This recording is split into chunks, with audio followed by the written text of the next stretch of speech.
it was simply that outreach of being like, look, I want this role and I believe I can do it. I think you can do that as a CMO. I think you can do it at the VP level. I think you can do it at the senior director level. I think like directly reaching out to the people you want to work with is okay. You're listening to the Revenue-Driven CMO, the podcast where we break down the most effective growth strategies from top marketing leaders. Join us every week as we dive into their stories, challenges, and insights that drive revenue. This show is brought to you by Level Agency, where AI-enabled performance marketing expertise blends the art and science of marketing to deliver measurable results. Hello, everybody. Welcome to another exciting episode of Revenue-Driven CMO. I'm your host, Chris Mechanic, here with a really exciting guest that I can't wait to get into it with her. She's a 20-year plus veteran marketer leading marketing, growth, branding at some of the world's most powerful brands. I'm talking about companies like DoorDash, companies like Klaviyo, both of which she was instrumental in growing and really preparing for them both to go public. Prior to her time at Klaviyo and DoorDash, respectively, she was in the outdoor and apparel industry. She was at Tom's, who we're all familiar with, as well as Patagonia. So has worked at some really amazing brands and has done some awesome and highly visible work in the space. Throughout her tenure, she's worked with brands such as Google, Meta, Amazon, Reddit, basically like the whole NASDAQ 100, more or less is on her resume in some way. Today, she is CMO at a high growth SaaS creative as a service company called Superside. And she was a former customer of theirs, actually, during her time at Klaviyo. So she kind of knew what she was getting into going in. So I can't wait to dive in and to really pick her brain. But ladies and gentlemen, welcome to the show, Miss Jen Rapp. How are you, Jen? I am good. Thank you for having me. I'm really excited to be here and talk about all of the above that you just mentioned. Likewise. Yeah, there's, you really do have an impressive background, an impressive resume. Like, I didn't want to steal all your thunder, so I didn't go too deeply into it. But let's just dive right into it, right? Like, let's tell the folks, what would you say is one of your biggest secrets to success in marketing? Yeah, absolutely. So I would say two things. Number one is I've always picked companies to work for where I'm the target market. I'm the customer, which means I know the pain points. I know what the customer is after, whether that's a jacket at Patagonia because I've been a climber for the last 25 years, or that's a product built for marketers like email and SMS at Klaviyo, or even like today at Superside, we help marketers solve creative bandwidth problems and get their work done. And so I really am able to approach my roles from the view of the customer. And I think that's always really important. It's always worked really well for me. Number two is the founders of those companies. So it's like, am I the customer and do I jive with the founder? Because I think as a marketer, especially for founder-driven companies and high-growth companies, your role as the marketer is to help the founder translate their vision in a marketable and commercial way. And that reigns true from everyone from Yvon Chouinard at Patagonia, to Blake Mycoskie at Tom's, to Tony Xu at DoorDash, to Andrew Bielecki at Klaviyo. And a little example of this is we were doing the Klaviyo rebrand. And Andrew Bielecki said, look, the goal of Klaviyo is to help people own their destiny. And it'd be really easy to go like, help someone own their destiny through what? Through email? Like, what are you talking about? And really, it was like digging into what he meant by that. Like, what did he really want to do? He wanted to give companies back their first party data to empower them to grow on their own terms. And so we were able to like create a rebrand and a brand that really stood for that in many different ways. And today you can see it throughout the messaging, throughout the flag logo of like planting your flag and really like staking your claim on what is yours. And so really those have been the two things that have been, if you want to call it a secret for success, is one, working for a company where you're the customer, and 2, making sure the leader really, you feel confident that you are in a good position to help translate their vision. Yeah, that's so smart. I've actually never heard that. I don't believe I've ever heard that. The first one, like, be the customer. Because a lot of the guests that we've had come from B2B world, right? So like last week we had somebody who, they work at Trintech, which is a financial close, like closing the books, basically. It like helps you speed the process of closing the books. I don't believe that CMO had ever, bitten the customer for them, but it's such a hack, it's such a shortcut. It is a shortcut because you walk in there day one, you might not know the product, you might not know the company culture, but you sure know the problem that the company is trying to solve. And you can approach all the marketing from like a genuine lens. And that really, I guess I learned that at Patagonia. I've been a climber since I was an adult. And Yvon Chouinard used to always say, look, you can train a climber to be a marketer. You can't train a marketer to be a climber. And that's why like that company really believed in hiring users. And I guess maybe that's what started it and why I've kind of stayed true to it my whole career. But like most things, he was on to something there. Well, did it, so as you were going, throughout your career journey, were you actively seeking these opportunities out, or was it a kind of thing where like you had recruiters and they were sending you dozens of opportunities, and you were filtering by that filter?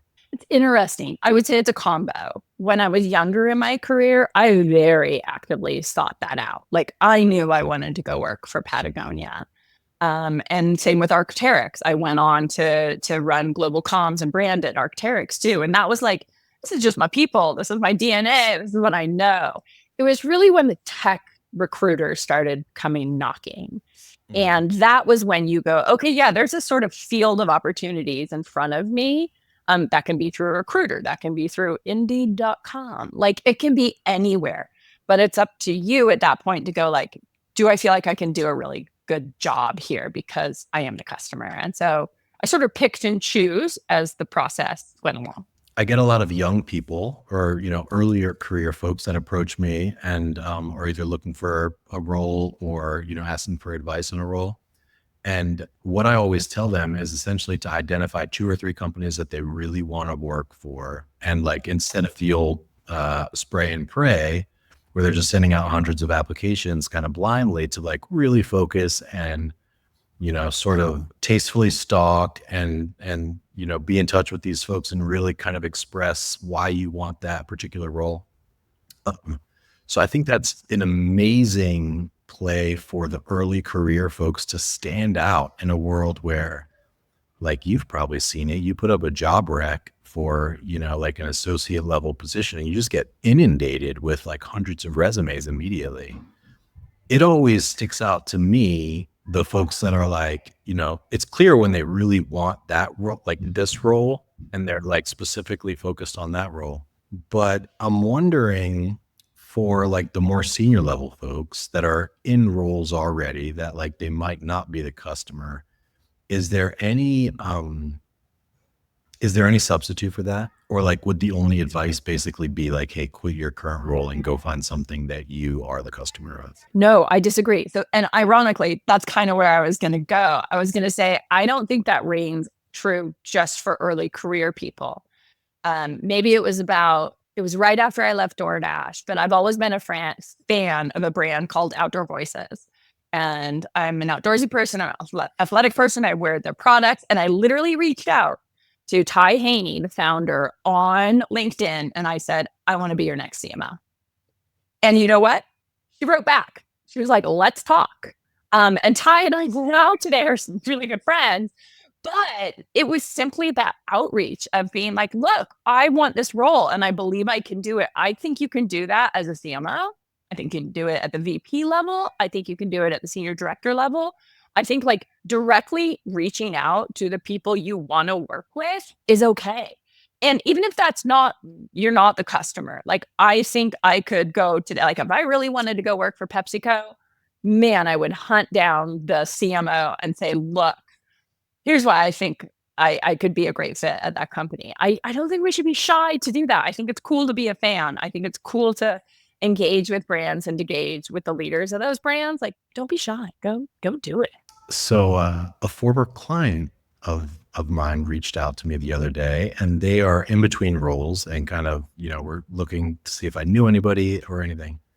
I'm curious if you're in that role, or if you're in that position where like you're looking for your next thing, are you even looking at their job listings to see if they're like on the market for a new CMO, or you don't even care? You're just reaching out and saying like, hey, I want that role. No, they wouldn't. I mean, I would say like for VP and above roles, they're not very often publicly listing those. So I think it's worth to just connect with the right people. I frankly got my job at DoorDash because I followed the lead recruiter there. And he wrote me a few days later and said, hey, I love what you're doing at Arc'teryx. If you ever want to talk, let me know. And I was like, I do want to talk. And lo and behold, I became their VP of marketing a few weeks later.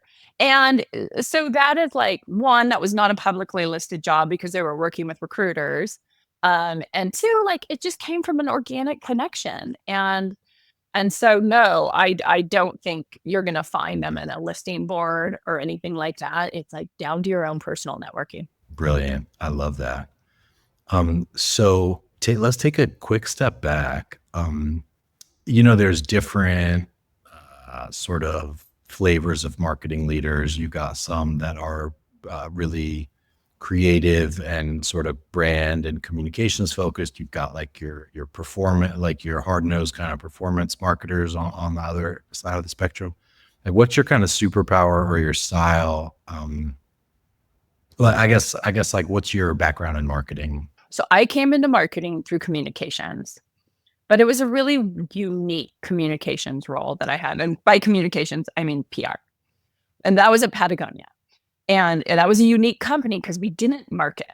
Like we did a couple of ads in like Klaviyo magazine, but Yvonne was always like, marketers are the scum of the earth. We're not marketers. And we were like, well, I think we actually are, but okay. You're like, can I change my title by chance? I mean, there's a reason today that Patagonia still doesn't have a CMO. Like they don't like literally consider themselves as a marketing company, even though they absolutely are. But in any case, I did a lot of campaign work back then, and I didn't even realize what I was doing. But what I was doing was brand marketing. And so my whole approach to marketing to date has been running brand teams, running creative teams, and then growing to own more and more over time. So product marketing, growth marketing, which I secretly love. And to be clear, like growth marketing and performance marketing is really just like good brand marketing with a lot of money behind it. It's really, Facebook and Meta and everyone out there has like really democratized access to all of the marketing tools we have today. It really comes down to creative. Like you're going to win on Meta because your creative is badass. And so really, I just think it's brand marketing done better and faster. But yeah, my whole background is in brand, and I've gone through times where like no one wants a brand leader. Everyone wants the, performance marketer, hardcore growth analyst. And today I've really seen a resurgence in the importance of brand and a brand-based leader. But that said, if you're a brand leader out there today, go learn how to be a performance marketer. Go learn how to be analytical, because that will make you 10 times more powerful in a brand role, and also make you much more marketable in the future. I think it's really easy to take a course. It's really easy to build your own Facebook campaigns. Like, go create a fake account. But I think that is a really important way to like broaden your skill set. But yeah, no, my whole world and everything, that's all brand. That's awesome. No, that's really awesome. And I think that there's definitely a resurgence of brand, and there's definitely a merging of the two, which like you didn't see even just a few years ago. Like there was almost always a distinct corporate marketing, like communications and brand team, and then distinctly a performance team. But I am seeing those merge more and more frequently. I want to know more about Patagonia. So with that perspective of marketing, being the scum of the earth, how are they growing? Like how would they how did they become so successful and well known? Well, through the product, number one, like talk about product-led growth. That is, and I know we talk about that a lot in tech, but truly Patagonia is an example of that. Like the product drove the growth, the product drove the brand. They also did a ton of storytelling, not around um, around athletes and how they were using the product and in a really inspiring way. And so they have grown at about, I think, I don't quote me on this, about like 10% a year. And that is self-imposed slow growth. I think unlike tech companies where like if you're growing at 10% a year, you're sucking wind and you're not going to get any more VC money. Like Yvonne always had that methodology of like slow growth is good growth. I don't want to grow so much that I overinvest in inventory and in 2 years I have a glut of inventory I have to like sell off and lay off people. Like they have self-imposed slow growth, which also I found really helped me in my roles in the future, like of understanding there's multiple different ways to grow and they all have different values to them. But yeah, Patagonia has grown through the strength of its product and the strength of its ambassador program, like over the last 25 years. By the way, Patagonia vetoed or whatever the right word is for you, where you just like hard no on Meta. They haven't advertised on Facebook or Meta for, I believe, like 2.5, 3 years. After the last election, they said, ask Meta, we're not doing any more performance marketing on that platform. And they cut it. And guess what? They haven't gone back on. Like, kudos to them. But that's a big deal for a D2C brand to just say, hey, we're not going to use that channel. That is a big deal. Man, I have so many questions for you, but I know we got to keep moving. I want to get to Superside in a minute here. But you've got 2 IPOs under your belt, and I just got to hear like a couple of stories from that. I guess maybe let's go. Well, you tell me, like, which of those do you think are like, if we were to talk about one for 5 minutes? I'm just curious about, what the process was like. Totally.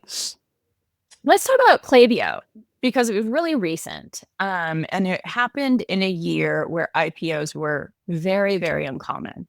In fact, I believe we were one of 3 or 4 IPOs that happened in 2023. It was us, it was Instacart, and I forget else. There was one other big one that happened right before us, but there was kind of 3 big dogs that happened. And there's one reason Klaviyo was able to IPO that year. And that was that we were profitable. And we made a choice as a business a couple of years pre-IPO to focus on managing to the rule of 50. And we hired an incredible CFO who is a huge part of why we were able to go public. Her name is Amanda Whalen. She was from Walmart, not who you would think would come in and like run an IPO for a tech company, but she crushed it.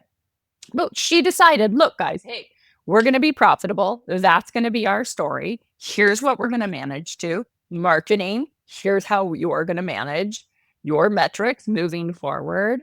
And she was a huge reason we were able to take the company public when we did.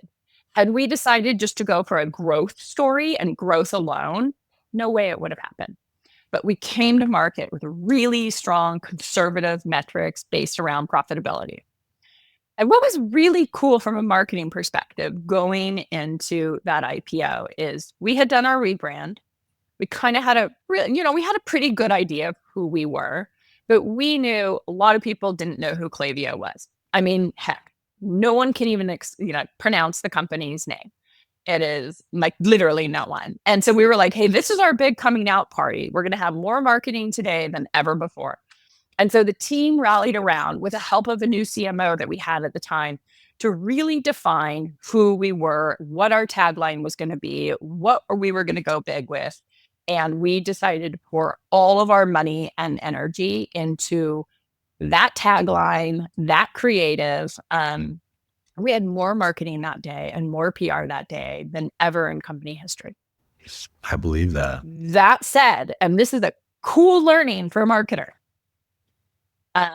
Even though we had 150 media stories, like 6 TV appearances, media all over Times Square, all through New York, all through the Bay Area, I think our direct traffic numbers went up like 20%. Really? Not that big. Right. Like, not that huge. Not like, did we get a bunch of new customers? Not really. Did we drive a bunch of pipeline? Not really. And so that to me was one of the biggest learnings for me, was like one day media blitzes and one day like plastering your brand across the United States, like not going to work. It doesn't work. And so that really made me consider like how you market and bring those learnings forward to any job. And it really goes back to the whole concepts of like reach and frequency around advertising. Like without the frequency, it's really just a flash in the pan. So if y'all are considering doing advertising campaigns, go narrow, go for a long time, target only your ICP, and that will have a much bigger impact than like going broad. Yeah. Well, I guess what were the goals at that point? Because was it about customer acquisition more so, or more like kind of analyst relations and investor, awareness among the investing crowd and such? Yeah, it's a good question. And we kind of wanted it to be all, right? Like we wanted it to be a customer acquisition moment. We wanted it to be a coming out party for the brand. I think what it did do was exactly what you said. Big win with analyst relations, big win with, the investor community, big win for brand sentiment, and big win for brand awareness, but not for driving pipeline. And so I think, for sure we achieved our goals. For sure we got the word out about Klaviyo being a really good investment for people. But again, it's not like it drove a bunch of pipeline. Yeah, right. No, I totally hear you. So then I guess if you could have done something differently then, what would it be? Just not do the advertising at all, or do it in smaller bursts over more time? Frankly, I wouldn't do anything different. I would just, at this point, I can now manage expectations. I think like having lived through it, I think what we did was right. I think we milked as much as we could out of the IPO moment. I think we did that well. But I think too, I can now go into further IPOs saying, look, this is what the day of is going to yield for the company. And maybe shift your strategy a bit more away from the like big advertising, away from, the big flash in the pan moments, and more go deeper on like AR and PR and those, the impact you can have from those. So random question for you. When thinking about frequency, what's like the sweet spot for you? Like, how do you think about it? Like, do you think about it on a weekly basis, monthly, quarterly? And like, is there a magic number in your mind for frequency, or a number that's too high or too low? Like, how do you think about that? I think it's like 3 times what you expect it to be. I mean, we found when we did our first big brand campaign at Klaviyo, our ICP needed 19 touch points before they came in the door for a demo. 19 is a lot. Like I would have thought maybe 6, maybe 7 tops, but like 19 is a lot. And this is a SaaS product. So this is specific to SaaS marketers. This isn't a D2C driving an app download to DoorDash. This is specifically for a SaaS product that has an enterprise selling motion. It's way higher than you think. And so with buys, that's what I just said about like going really narrow, like get real as hyper targeted as you possibly can. and spend as much as you can during a window of, say, 30 days, because that's where you see the like decline come down from touch points. But yeah, I think that goes back to like targeting is more important than ever before. But yeah, I know like Superside also needs like 17 to 19 touch points. Wow. It's crazy. And that's over a 30-day period. Mhm. And now another overly detailed question, because I'm sort of a geek on this kind of thing. So 17 19 touches, how do you think about that in terms of the different creatives, the different messages? Like that's 19. I imagine you're saying 19 touches overall, but then are you scientific about like which of the ads are getting what portion of those 19 touches, or you just kind of load them all up and let the algo figure it out? You load it all up and let the algo. Yeah. No, I'm joking, but in some ways I'm not. I think Superside does a better job of it than any company I've ever worked with before. And this existed before my tenure. We do have a really incredible, like full funnel ad offering where we do tons of like virtual events. We have lots of incredible content that we can feed at the top of the funnel. And then mid funnel, we've got all our crazy case studies with brands like Google and Amazon and Meta and the big dogs of the world. And then we've got our bottom of funnel. So I think Superside, because we're a creative company and the team works so fast on creating new creative, we're able to do it in a way where like that contact isn't getting ad fatigue and they're actually nurtured through a small journey over those, whether it's 30 days, 45 days. I mean, heck, we have some that might get their 19 touch points, but they're getting them over like a year and a half and they still convert. So it's everyone's got a different journey, which is always surprising to us marketers. Yeah, no, but that's good advice and good insight. Is like you could have sort of these manual triggers and conditionally move folks from, top of funnel to mid funnel to bottom funnel. Basically, if they interact like substantially with the top of the funnel ads, then they can be eligible for mid funnel ads and on down to bottom funnel. Yeah, and we'll find people that like will come to our virtual summit. And then maybe they'll go to a webinar and then they'll go to the next summit. And then maybe if they're like a tier 1 enterprise company, they get invited to an event. And then 6 months after that, they convert. Like it's a long legacy enterprise journey, as we all know and understand. Cool. Well, I want to talk about Superside. One last question on your pre-Superside work. I am curious, is it just coincidental that you were involved with 2 IPOs, or is that also part of kind of like your filter? I love a company that's around Series C, about 300 employees, and has good product market fit. And that to me is more the requirement, like as I look at opportunities, than like, are they headed to IPO? I don't work well at like small employee companies. They're just too small for me.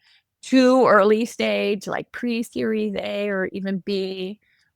They're too small. They don't have the momentum that like I love to be a part of. And so it's happened naturally. But I do know like I'm not good at like a tiny company. It's just not for me. Yeah, no, I hear you. And I was just curious because there's kind of a growing narrative or piece of wisdom, probably out of like the Silicon Valley area, which is like you could start a startup, right? Like, or you could just like join a company that is headed toward kind of an IPO, and arguably, it's a more enjoyable journey, and a lot of times more lucrative too, with like much lower failure rates, right? Yes, exactly. And I'm a mom of 5. You can probably hear my little daughter downstairs screaming because it's nap time. But I can't join a failure.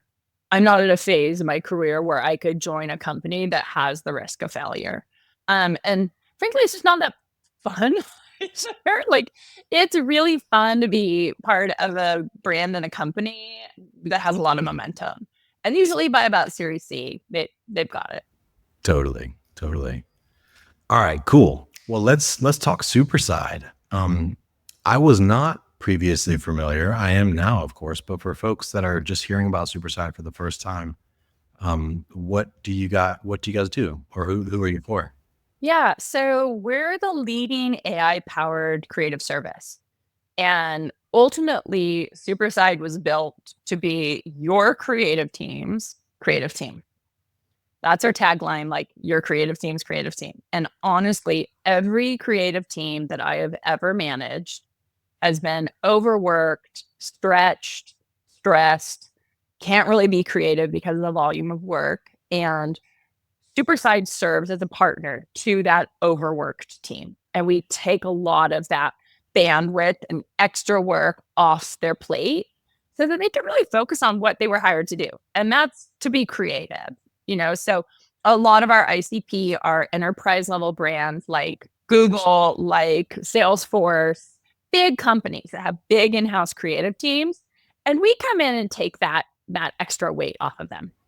Mm-hmm. No, that's great. And so basically they have time freed up where they can be strategic. They can maybe do some data analysis as opposed to the kind of just like production heavy type of work. That's the big idea? Yes. And we can do production work. We can also do the biggest of big, like rebrands, website rebuilds, big campaigns. We work with a lot of the leading AI companies these days doing really big work for them, like the biggest brands out there. And so we really can stretch big and ambitious. And then we can also run all of your performance marketing ads and do 100 different versions of 100 different assets. And we can bring AI into the equation so that it happens, 5 times faster and at a third of the cost. And so right now we're finding like we're really starting to replace agencies of record at these big enterprise companies because we're cheaper, we're faster, you can scale up or down with us. And we're more like a partner rather than a creative agency. Yep. And I love the brand too. Thanks. It's a new brand. We rebranded Is that right? in November. Yes. And it's gorgeous. And the team did an absolutely stunning job.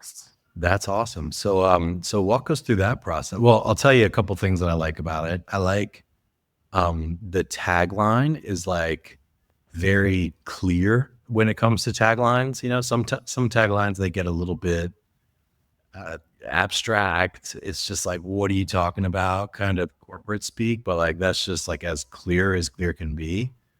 I also like the branded report, the overcommitted.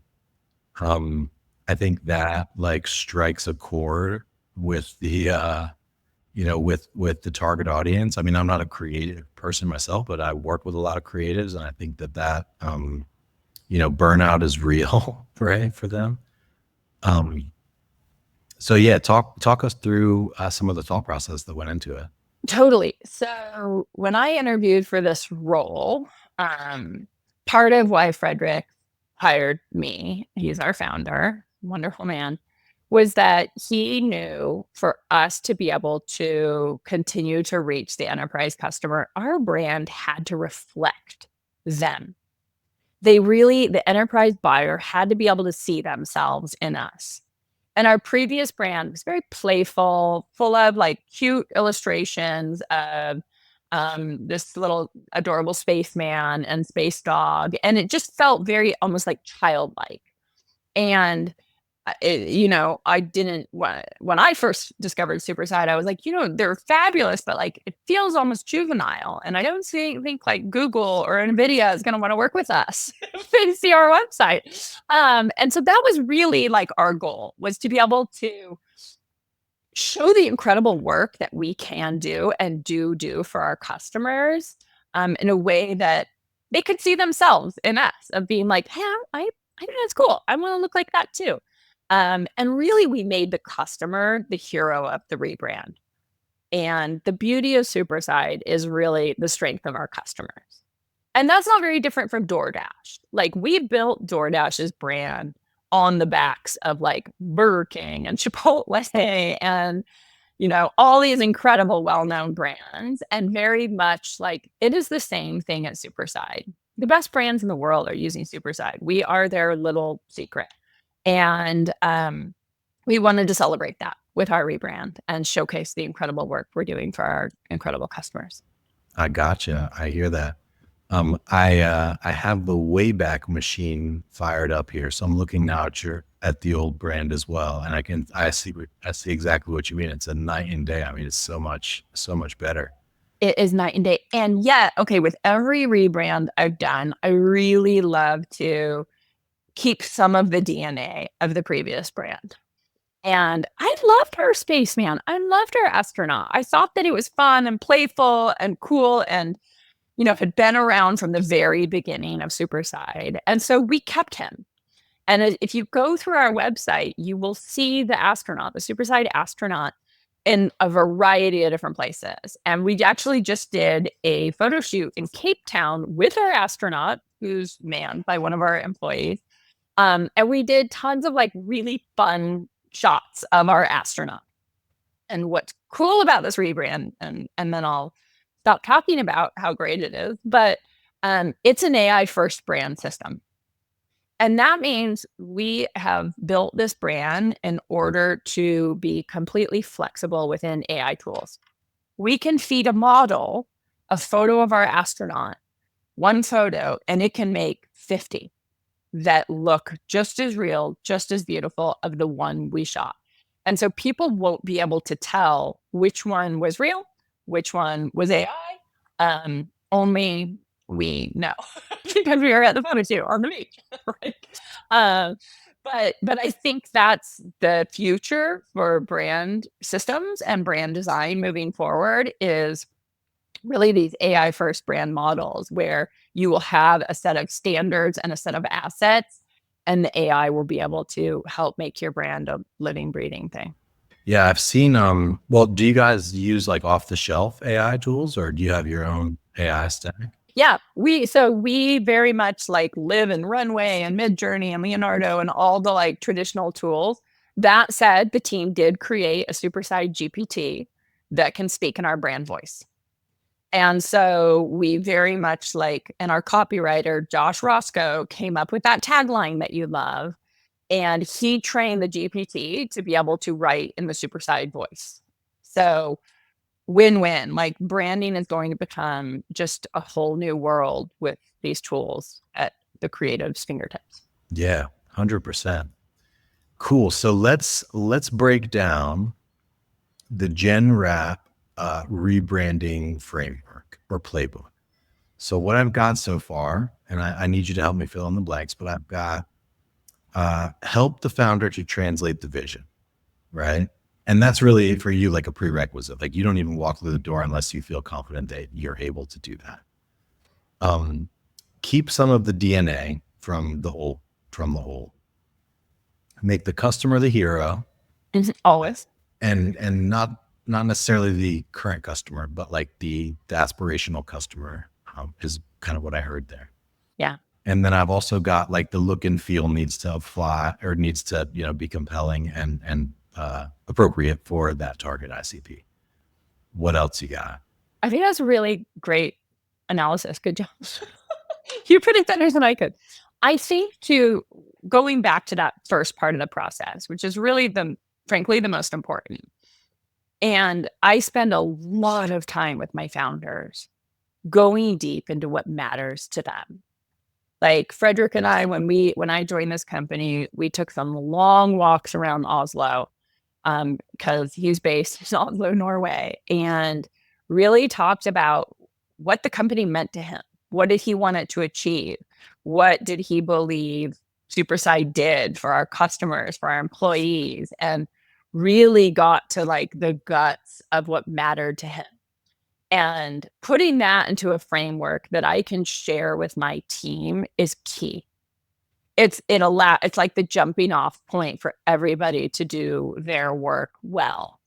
And it serves almost like as that like foundation and alignment before you go and you start talking about things like the color palette and brand voice and all of that. I think that is the most critical step. And keep going back.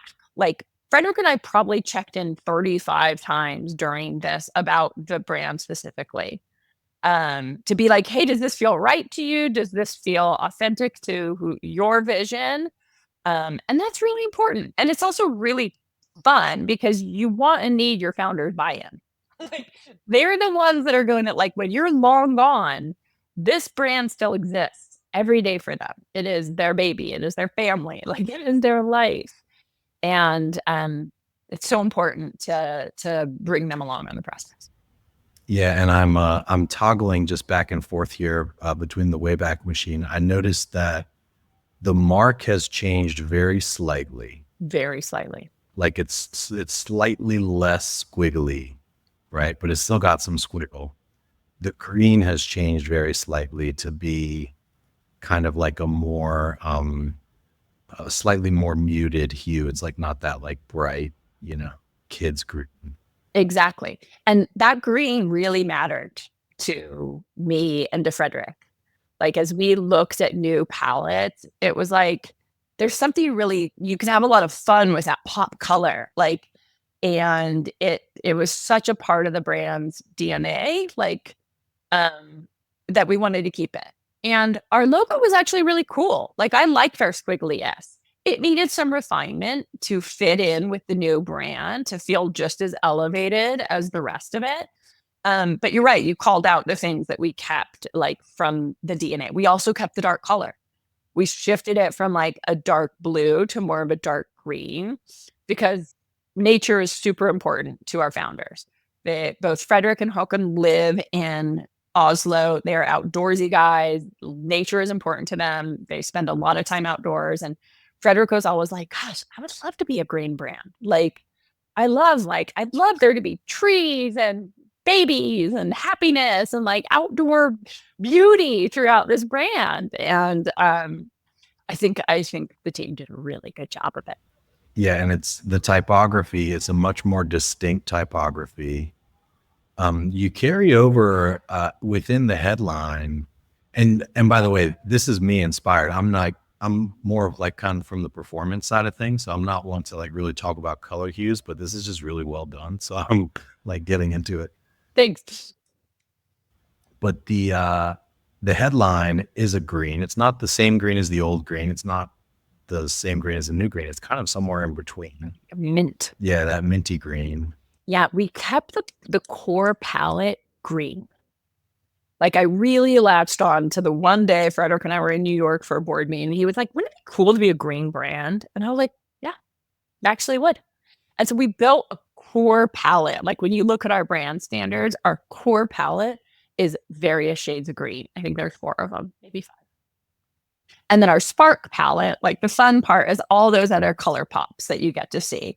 We have our one core green spark, but then you've got like some pinks, some lavender, some blues, so that the team can have fun. And I think, like, if you go down to the bottom of that framework you just talked about my rebranding framework, bottom pillar is like the brand system, and the brand has to be flexible. And you have to be able to have fun within it. And so we really, as we designed the brand, we were like, okay, well, like, what are we going to do for events? How can we have a ton of fun with content, like the overcommitted report? Like, is this brand system going to allow us to get crazy and weird when we want to, or is it going to be really confining? And I think all the rebrands I've led between Klaviyo, DoorDash, and Superside, they've all been able to really have a lot of fun within the confines of brand standards. I love it. We're like outlining your book here. You could totally write a book about this. Maybe I should. Hell. But I was wondering, is that like premium report part of the playbook? Like, is that something that you do often? Because I mean, you have a lot of data, right? Like, you're in a good position to do that kind of thing. Yeah. So when I came to Superside, I brought the concept of like integrated campaigns to the team. And I'm a really strong believer in integrated campaigns. And looking back at what the team had done historically, and what the high performing moments were for the company, whether it was like a virtual summit or a big like cornerstone content piece, which is what you're seeing with the overcommitted report. Those did really well. And specifically, they did really well with our enterprise ICP.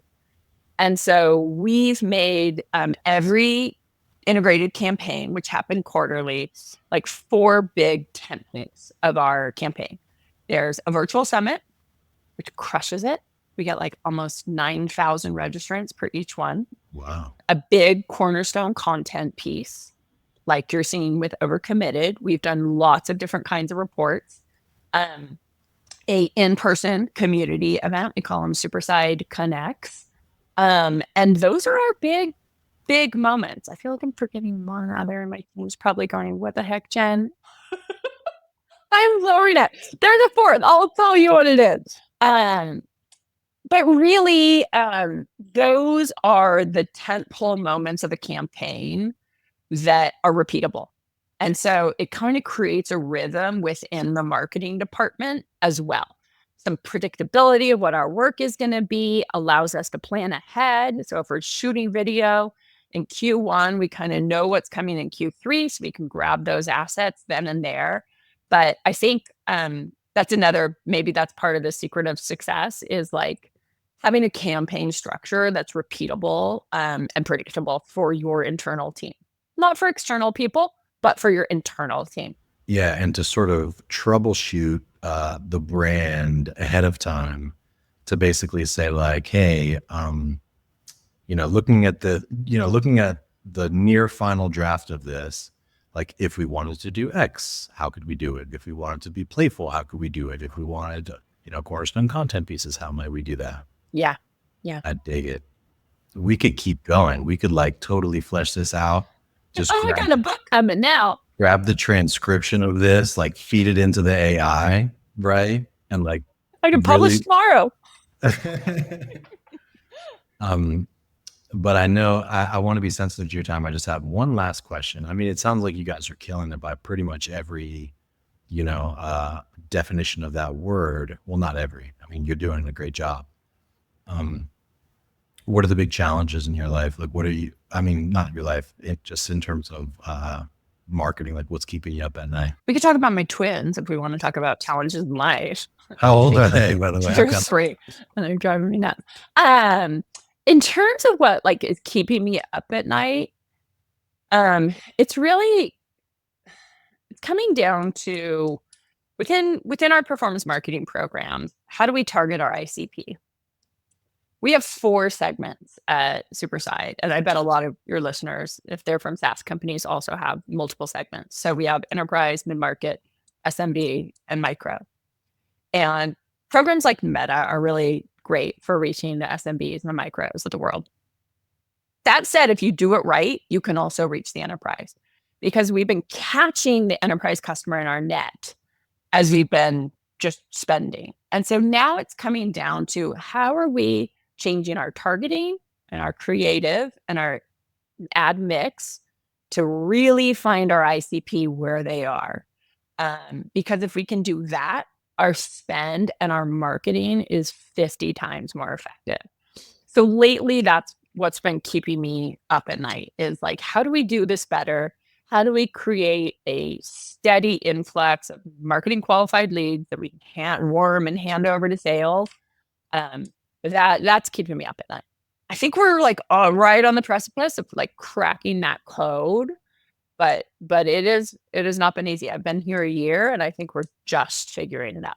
Nice. I love that. Do you want me to value bomb you real quick? Yeah. So I'll tell you a true story.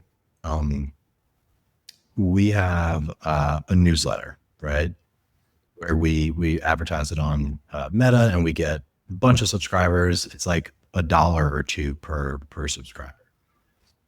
1 out of every like 10 roughly signs up with a business email, where once somebody signs up with a business email, we use HubSpot, and then so HubSpot will automatically append that record with the firmographics, how big the company is, and these things.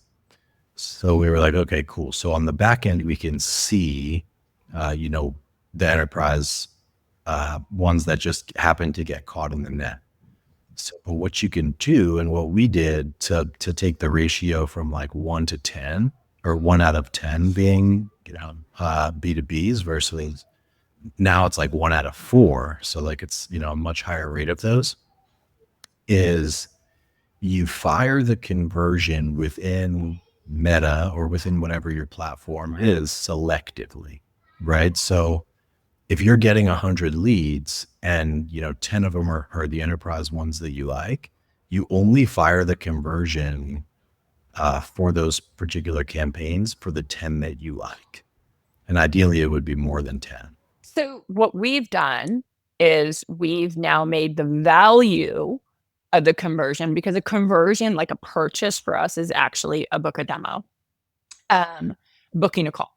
And so what we've done is we've taken the value attributed to those SMB and micro calls down to almost zero, like 1 cent. Yep, that's a good. So we're trying that, but I didn't realize, because I'm not a Facebook expert, that you could give like you could even call it like a non-conversion. Yeah, totally. Noted. And you can also do plays where, because request a demo is quite a high bar, right? So it's going to cost you considerably to fire enough conversions to show and to teach Meta's algo. But what you can do is you can lower that bar really, really down far, almost to the point of like website visitor, because there's tools such as Clearbit, which is for HubSpot, but also what's the name of that one? Oh, RB2B. So it's like the letter R and then B2B is another good one, where it will identify for an anonymous visitor whether or not it's coming from like a company IP address, or whether it's, from Verizon or whatever your standard ISP is.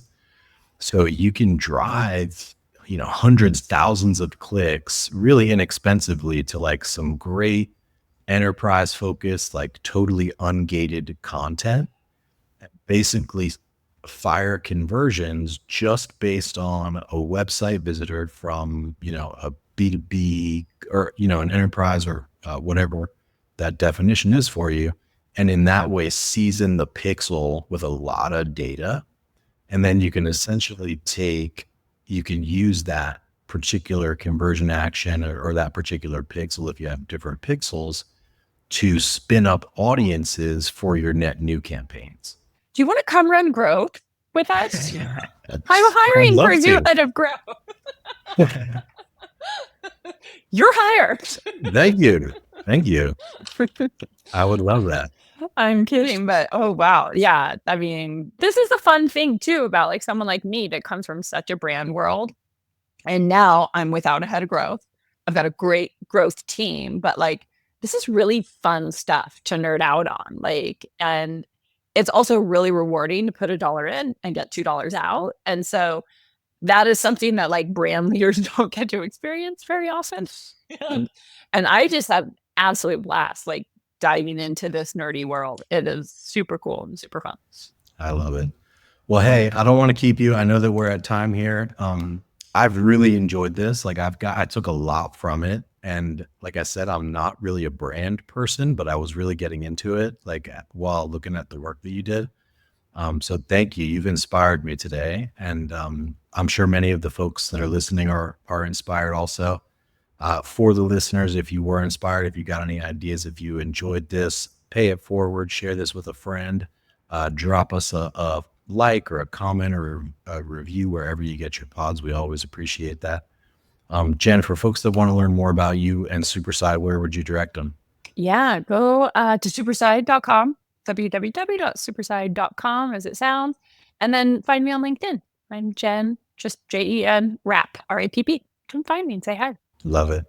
All right. Thank you very much. Stay on the line just one moment. We'll wrap up. But for everybody listening, that was another awesome episode of Revenue-Driven CMO, and we will see you next time. Thanks for joining us for another episode of the Revenue-Driven CMO. We really appreciate you being here. For more details, show notes, past episodes, head over to revenue-drivencmo.com. This show is brought to you by Level Agency, combining AI-enabled performance marketing expertise with the right mix of data and creativity to fuel growth. Catch you next week.